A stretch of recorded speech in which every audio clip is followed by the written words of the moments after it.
Hello students, how are you? Welcome back Mehta school digital classes.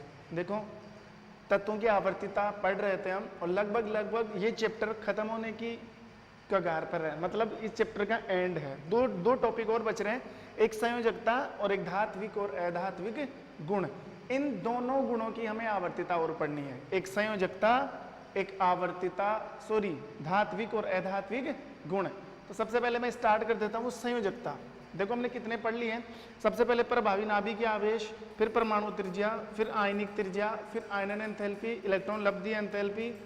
उसके बाद हमने पढ़ा परमाणु का आकार, विद्युत ऋणता, और आज का जो टॉपिक है 8 नंबर पर वो है वैलेंसी यानी कि संयोजकता। अब संयोजकता क्या है, पहले आप संयोजकता का मतलब समझोगे, उसके बाद में आप ये देखोगे कि एक आवर्त में हम बाएं से दाएं जाते हैं तो संयोजकता पर क्या प्रभाव पड़ता है, या एक वर्ग में अगर ऊपर से नीचे आते हैं तो संयोजकता पर क्या प्रभाव पड़ता है। लेकिन उससे पहले हमें सीखना होगा संयोजकता का मतलब। देखो संयोजकता किसे कहते हैं? संयोजकता का मतलब होता है किसी तत्व के बाह्यतम कोष में उपस्थित इलेक्ट्रॉनों की संख्या संयोजकता कहलाती है। क्या बोला मैं? किसी तत्व के बाह्यतम कोष में उपस्थित तत्वों की संख्या संयोजकता कहलाती है। इसकी डेफिनेशन हो गई,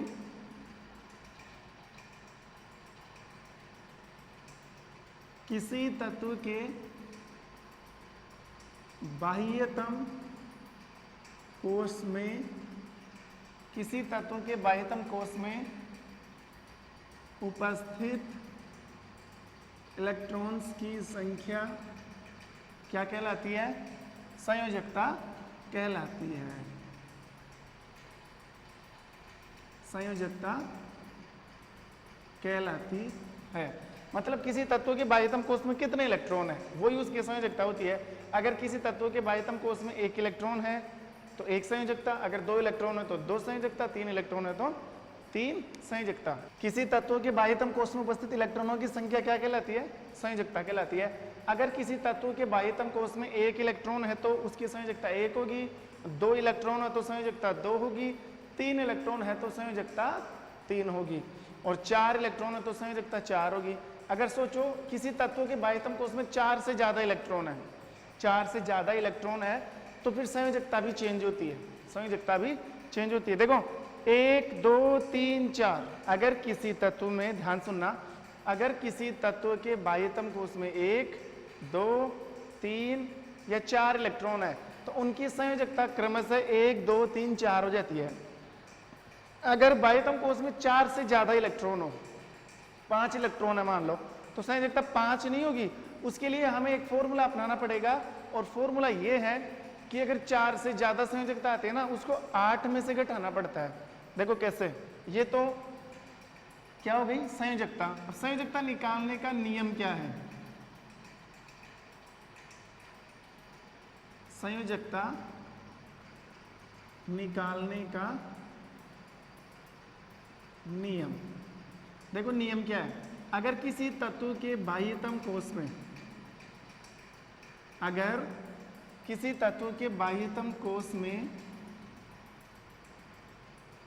1 2 3 या 4 इलेक्ट्रॉन है तो संयोजकता कितनी हो जाएगी? 1 है तो 1, 2 है तो 2, 3 है तो 3, और 4 है तो 4। और अगर किसी तत्व के बाह्यतम कोष में 4 से ज्यादा इलेक्ट्रॉन है, अगर बाह्यतम कोष में 4 से अधिक क्या है इलेक्ट्रॉन है, तो संयोजकता निकालने के लिए आप क्या करोगे? 8 - n का सूत्र लगाओगे। 8 - n, n क्या है? बाह्यतम कोष में उपस्थित इलेक्ट्रॉनों की संख्या। अगर 5 है तो 8 - 5, संयोजकता कितनी हो जाएगी? 3। अगर किसी तत्व के बाह्यतम कोष में 6 इलेक्ट्रॉन है, मतलब n का मान कितना है? 6, तो 8 - 6, संयोजकता कितनी हो जाएगी उस तत्व की? 2। अगर किसी तत्व के बाह्यतम कोष में 7 इलेक्ट्रॉन है तो 8 देखो n का मान 5 भी हो सकता है, 6 भी, 7 भी और 8 भी। 4 से ज्यादा लेना ना, तो अगर 5 माने, ऐसे मान लो 8 - 5 तो संयोजकता हो गई 3, 8 - 6 तो संयोजकता 2, 8 - 7 तो संयोजकता 1, 8 - 8 तो संयोजकता 0, संयोजकता 0। ऐसे आप किसी भी तत्व की संयोजकता निकाल सकते हो। बशर्ते आपको इलेक्ट्रॉनिक विन्यास आना चाहिए। अगर किसी तत्व का इलेक्ट्रॉनिक विन्यास लिखना आता है तो संयोजकता तो बाएं हाथ का काम है, कोई दिक्कत ही नहीं। कोई भी जैसे मान लो ऑक्सीजन ले लिया, ऑक्सीजन कितने पे आता है? 8 पे, 1s2 2s2 2p4, 4 और 2 6 और 2 8 इलेक्ट्रॉन हो गए ना। बाह्यतम कोष कौन सा है? दूसरा। ध्यान रहे बाह्यतम कोष ही होना चाहिए। कौन सा कोष होना चाहिए? बाह्यतम कोष।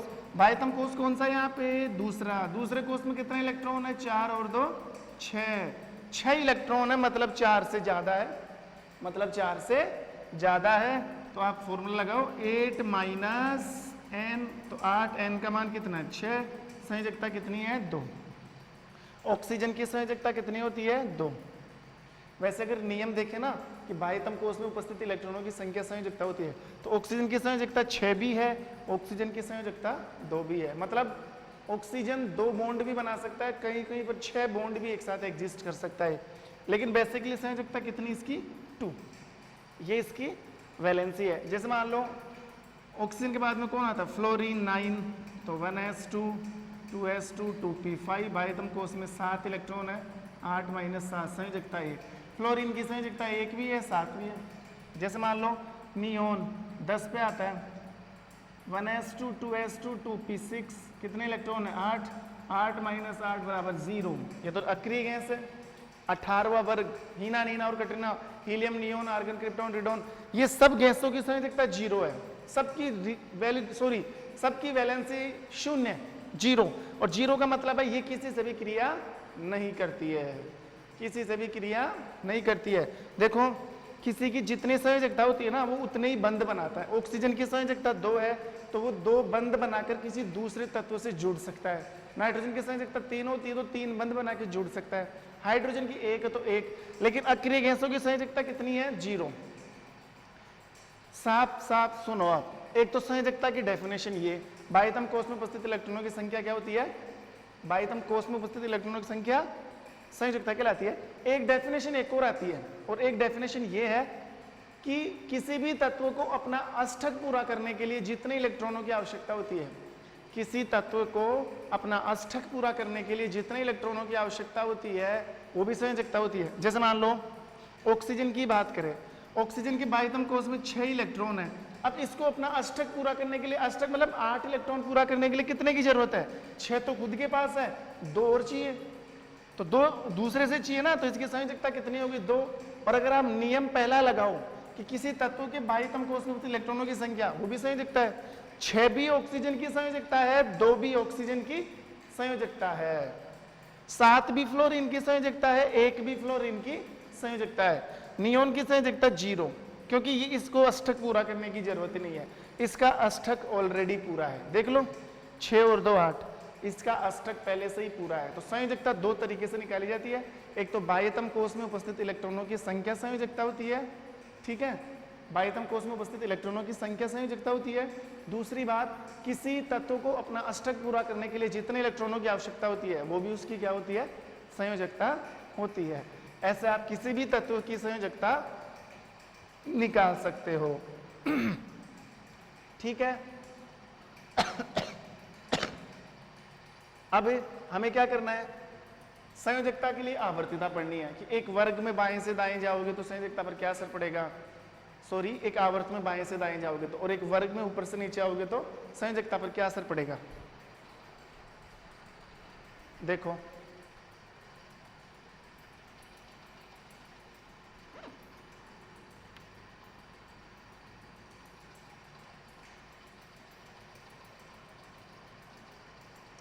सुनो ध्यान से, सबसे पहले पढ़े वर्ग के लिए, सबसे पहले वर्ग के लिए। तो वर्ग के लिए मैं आपको एक बात समझा दूं, वर्ग चलता है ऊपर से नीचे, ऊपर से, वो आप जानते हो, काफी दिनों से पढ़ रहे हो। तो ध्यान रहे, प्रत्येक वर्ग की संयोजकता निश्चित होती है। आप चाहे ऊपर से नीचे आओ चाहे नीचे से ऊपर जाओ, संयोजकता कभी नहीं बदलती। एक वर्ग की संयोजकता हमेशा निश्चित। अब पहले वर्ग की संयोजकता क्या है? वो फिक्स है। दूसरे की क्या है? वो फिक्स है। तीसरे की क्या है? वो फिक्स है। 13वीं की क्या है? फिक्स है। 15वीं क्या फिक्स है। एक वर्ग में कभी भी संयोजकता परिवर्तित नहीं होती। Do not change valency in group. एक वर्ग में कभी भी संयोजकता चेंज नहीं होती, फिक्स होती है। जैसे मैं तत्व बनाऊं, देखो ये है लीना कैरिब सिसफर बी मग के सर बारा, फिर ये बीच में क्या जाएगा, शक्ति वी कर मन फे को नी क्यू जन गा गीत आस से बर कर। ये लो 18 तक बना दिए। अगर आप यहाँ से देखना चाहोगे तो ये क्या है, boron, carbon, nitrogen, oxygen, fluorine और नियोन। पहला वर्ग। दूसरा 3 से लेकर 12 तक, यहाँ 12 तक आ गया। ये कितना है, 13 से लेकर 18 तक। ये 13वां, 14वां, 15वां, 16वां, 17वां और 18वां। बात समझ आ रही है? पहला, दूसरा, 13वां, 14वां, 15वां, 16वां, 17, 18। अब आप देखोगे ना, इस पूरे 13वीं वर्ग की संयोजकता फिक्स है, कोई चेंज नहीं होता। 14वीं वर्ग की संयोजकता फिक्स है। पहले वर्ग की संयोजकता 1 होती है, दूसरे वर्ग की संयोजकता कितनी होती है, 2। ये है, इसकी संयोजकता 3 होती है, इसकी संयोजकता 4 होती है 14वें वर्ग की। 15वें वर्ग की संयोजकता 3 होती है, इसकी 2 होती है, इसकी 1 होती है, इसकी 0 होती है। तो सबकी फिक्स है, ऐसा नहीं नियोन की 0 है, सबकी हीलियम, नियोन, आर्गन जितनी आएंगे ना सबकी 0। 17वें वर्ग की सबकी संयोजकता 1, 16वें वर्ग की सबकी संयोजकता 2, 15वें वर्ग की सबकी संयोजकता 3। ध्यान रहे, कभी भी ग्रुप में संयोजकता नहीं बदलती। आप ऊपर से नीचे आओ या नीचे से ऊपर जाओ, कभी भी संयोजकता नहीं बदलेगी, नहीं बदलेगी वर्ग के लिए। लेकिन अगर आप आवर्त पढ़ते हो, आप क्या पढ़ते हो, आवर्त, तो आवर्त में तो बाएं से दाएं जाते हैं, तो संयोजकता बदल रही है। इसकी 1, इसकी 2, इसकी 3, इसकी 4, इसकी 3, इसकी 2। तो ध्यान रहे, सीधा सा सिंपल सा आंसर है कि एक आवर्त में अगर आप बाएं से दाएं जाते हो, अगर आवर्त में हम कहां से जाएं, लेफ्ट से राइट। एक आवर्त में अगर आप बाएं से दाएं जा रहे हो तो पहले तो संयोजकता बढ़ती है और फिर घटती है। देखो 1, 2, 3, 4, अब 4 के बाद क्या हो रही है, घट रही है ना, 3, 2, 1, 0। ये ध्यान रखना आपको स्पेशली, एक आवर्त में संयोजकता पहले बढ़ती है और फिर घटती है। एक आवर्त में लेफ्ट से राइट जाओगे तो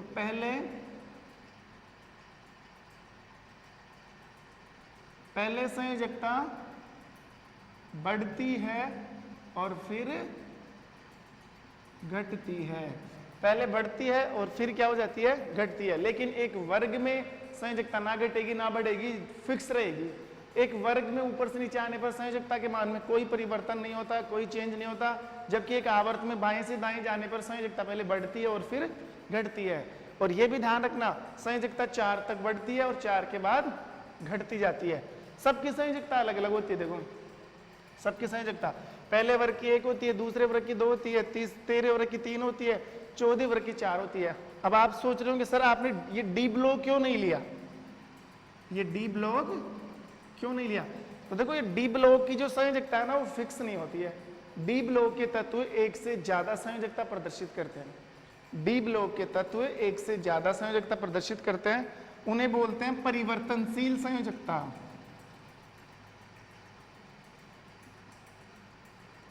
परिवर्तनशील संयोजकता, परिवर्तनशील संयोजकता।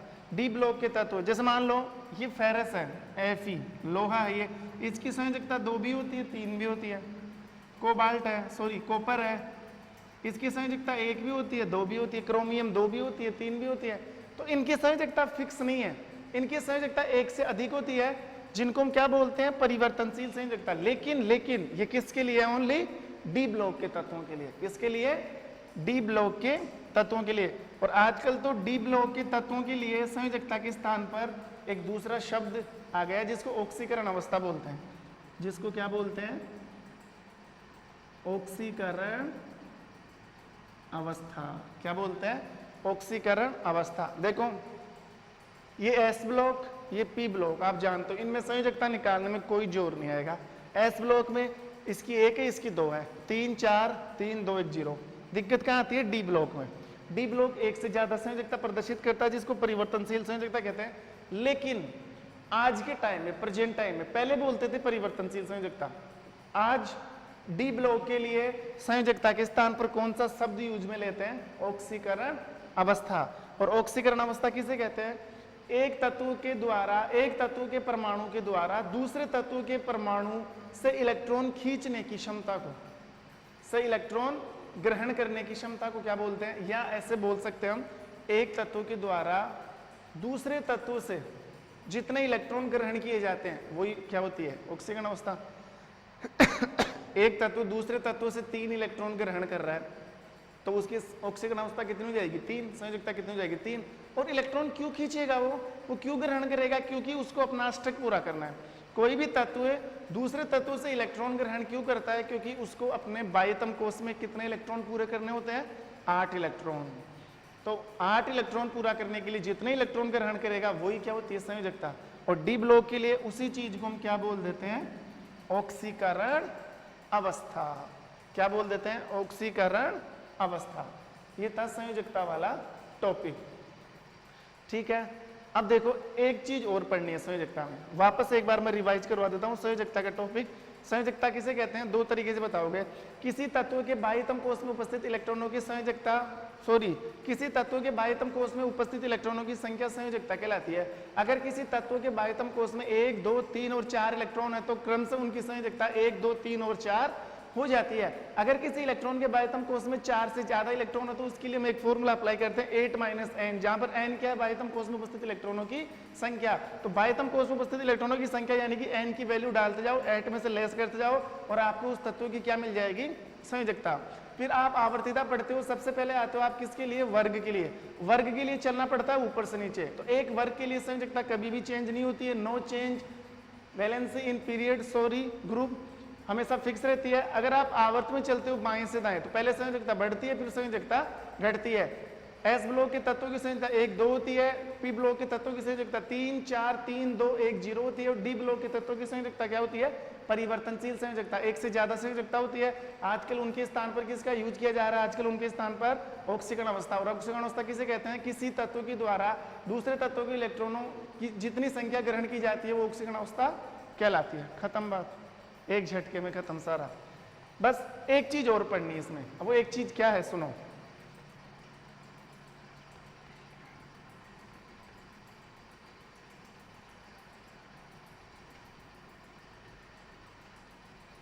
ध्यान देना।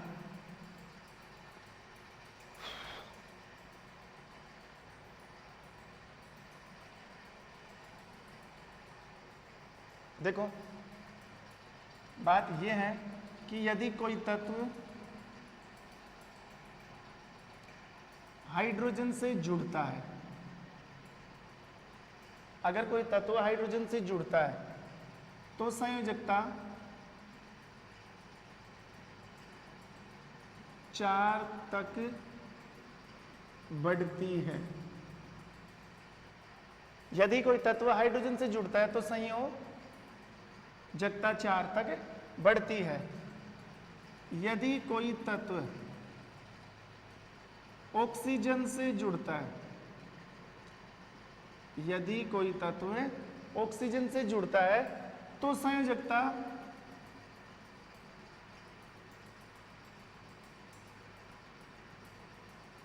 7 तक बढ़ती है।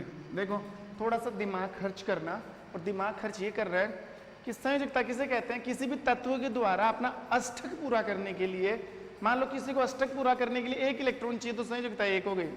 किसी को अष्टक पूरा करने के लिए 2 इलेक्ट्रॉन चाहिए तो संयोजकता 2 हो गई। 3 चाहिए तो 3 हो गई। तो 2 तत्व आपस में जुड़ेंगे ना, तो सबसे ज्यादा तत्व किससे जुड़ते हैं? या तो तत्व हाइड्रोजन से जुड़ेंगे या फिर तत्व ऑक्सीजन से जुड़ेंगे। तो इन दोनों केस में संयोजकता बदलती है। अगर हाइड्रोजन से कोई तत्व जुड़ता है तो 4 से ज्यादा संयोजकता उस तत्व की नहीं हो सकती। अगर और कोई तत्व ऑक्सीजन से जुड़ता है तो उसकी संयोजकता कितने तक बढ़ सकती है? 7 तक। देखो कैसे, मैं समझाता हूं। मान लो कुछ वर्गों के एक एक तत्वों को हम लेते हैं। यहां पर ले लेते हैं हम वर्ग। क्या ले लेते हैं? वर्ग।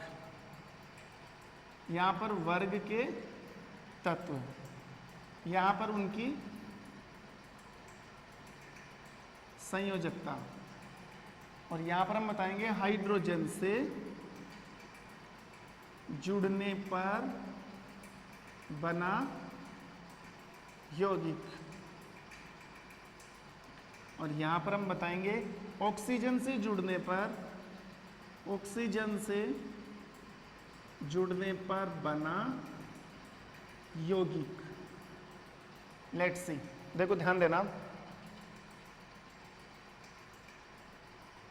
सबसे पहले देखो वर्ग हमने ले लिया एक, डी ब्लॉक नहीं लेते, D block reversible valency show करते हैं, परिवर्तनशील, तो उनको अवॉइड करके चलते हैं।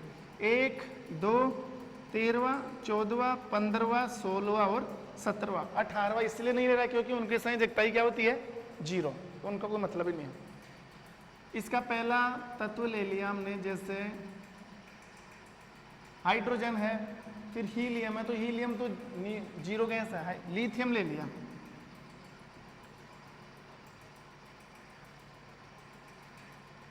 इसमें ले लिया कैल्शियम,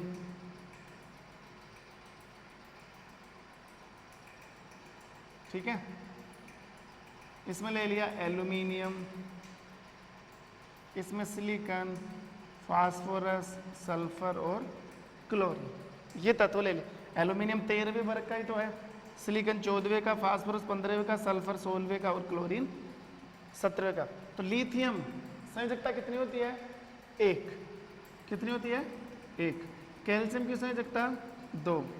एल्यूमिनियम की संयोजकता, एल्यूमिनियम की संयोजकता 3। सिलिकॉन की संयोजकता 4। अब संयोजकता 4 तक बढ़ती है फिर घटती है, आप भी जानते हो। फास्फोरस की संयोजकता 3, इसकी 4, क्लोरीन की इसकी 2 और इसकी 1। अब आप देखोगे ना, फास्फोरस की संयोजकता 3 भी है और फास्फोरस की संयोजकता 5 भी है, इसकी संयोजकता 2 भी है, 6 भी है, इसकी 1 भी है और 7 भी है। कोई बोले सर कैसे? वो ऐसे देख, फास्फोरस का इलेक्ट्रॉनिक विन्यास लिखो एक बार। देखो फास्फोरस का मैं लिख रहा हूँ, 15 पे आता है 1s2 2s2 2p6 3s2 3p3। बाह्यतम कोश में कितने इलेक्ट्रॉन है? 5। एक तो आप नियम लगाओ, बाह्यतम कोश में उपस्थित इलेक्ट्रॉनों की संख्या संयोजकता होती है, तो बाह्यतम कोश में उपस्थित इलेक्ट्रॉन 5 है, तो संयोजकता 5 भी होगी। और अपना अष्टक पूरा करने के लिए कितने इलेक्ट्रॉन चाहिए? 5 खुद के पास है, 8 पूरा करने के लिए 3 चाहिए, तो संयोजकता 5 भी और 3 भी है। ऐसे अगर आप किसका लिखोगे? सल्फर का, तो सल्फर 16 पे आता है, ये कितना हो जाएगा? 4, तो कितने हो गए? 6। बाह्यतम कोश में 6 इलेक्ट्रॉन है तो संयोजकता 6 भी, अष्टक पूरा करने के लिए 2 चाहिए तो संयोजकता 2 भी, तो 2 और 6। ऐसे ही क्लोरीन के लिए हो जाएगा, 17 पे आता है, यहाँ पर कितना हो जाएगा? 5, और बाह्यतम कोश में इलेक्ट्रॉन कितने हो गए? 7। तो बाह्यतम कोश में इलेक्ट्रॉन 7 है तो संयोजकता 7 भी होगी, और अष्टक पूरा करने के लिए 1 इलेक्ट्रॉन चाहिए तो संयोजकता 1 भी होगी। That is called the show the valencies of the 1 and 7। 1 भी आ रही है और 7 भी आ रही है। ये लो, कोई बोले सर इनमें क्यों नहीं आ रहा? इनका इलेक्ट्रॉनिक विन्यास लिख के देख लो आप। एल्यूमिनियम का लिखो, देखें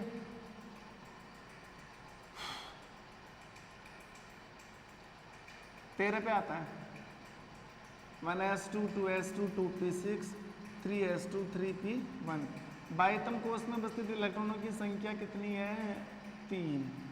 तो नियम था, पहला नियम, अगर किसी तत्व के बाह्यतम कोश में 4 तक संयोजकता होती है, 1 2 3 4, तो संयोजकता भी वो ही हो जाती है। कोई बोले सर इसको अष्टक पूरा करने के लिए 5 इलेक्ट्रॉन चाहिए, तो देखो 5 इलेक्ट्रॉन चाहिए तो संयोजकता 5 नहीं हो सकती, क्योंकि एल्यूमिनियम 5 इलेक्ट्रॉन किसी दूसरे से नहीं खींच सकता, इतनी इसमें पावर नहीं है कि 5 इलेक्ट्रॉन खींच लाएगा, इसलिए इसकी वैलेंसी सिर्फ एक ही मानी जाती है, क्या? 3।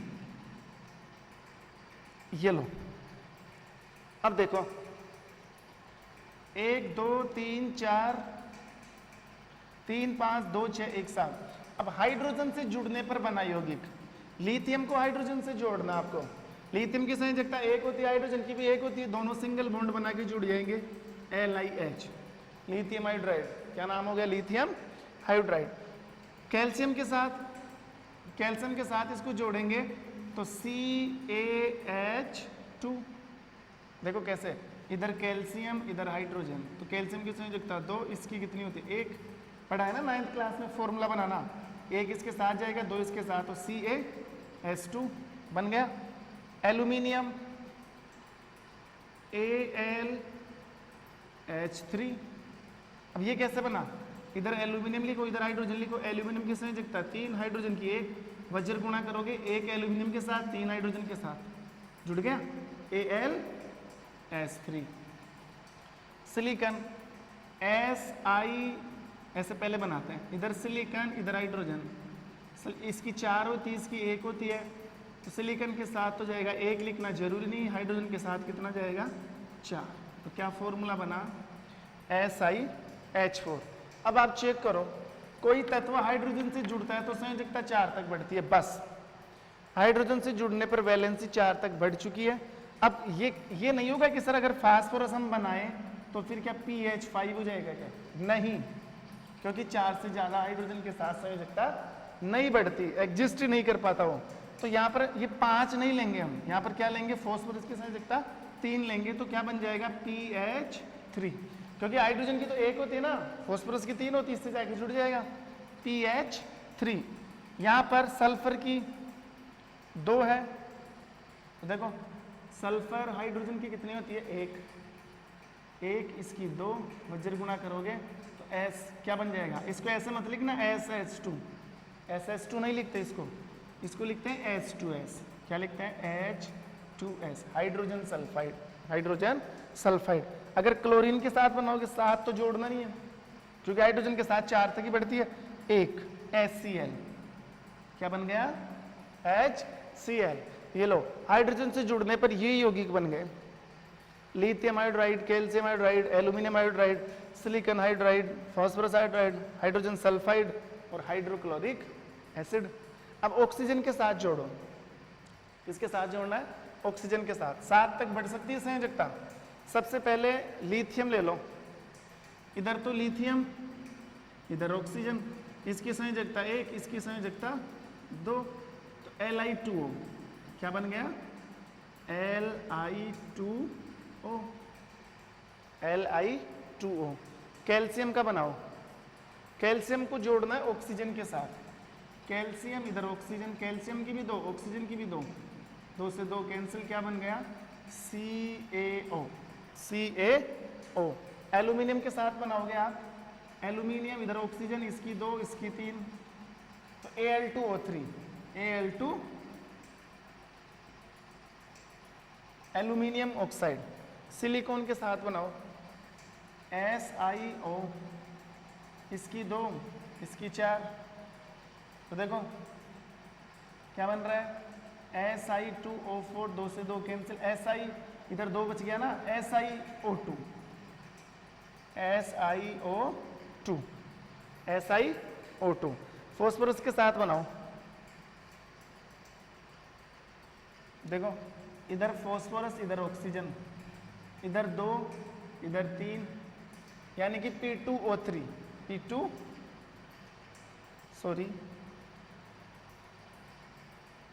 इसकी 2 है, इसकी 3 भी यूज कर सकते हैं, 5 भी यूज कर सकते हैं, तो क्या बन जाएगा P2O5।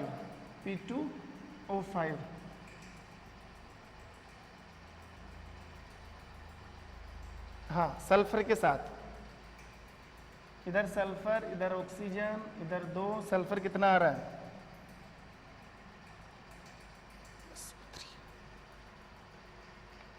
1 सेकेंड,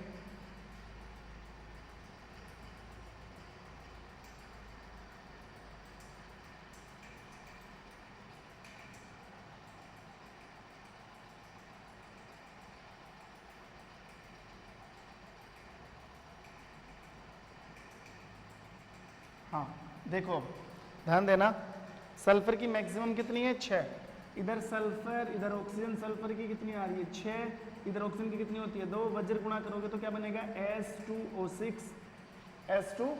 2 से डिवाइड करोगे 3, तो SO3 बच गया ना, क्या बच गया SO3।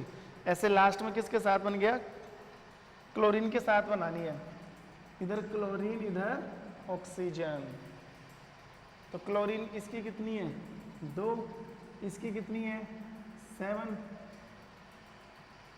तो Cl2O7, इसकी कितनी बन जाएगी क्लोरीन के साथ